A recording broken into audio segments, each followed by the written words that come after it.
Are you ready to reflect on 2023? I know for me, 2023 has been an exhausting year.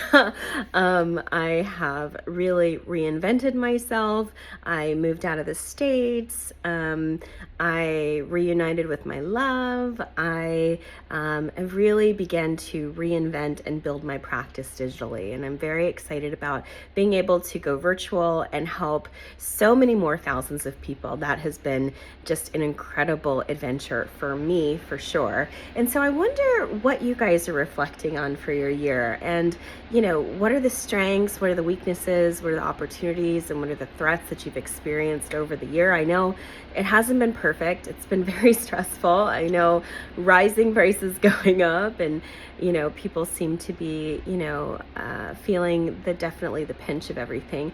But what is it that you're going to leave in this year? And how are you going to reinvent yourself in 2024? I'd love to hear more, so go ahead and comment. Of course, like, share, subscribe for more.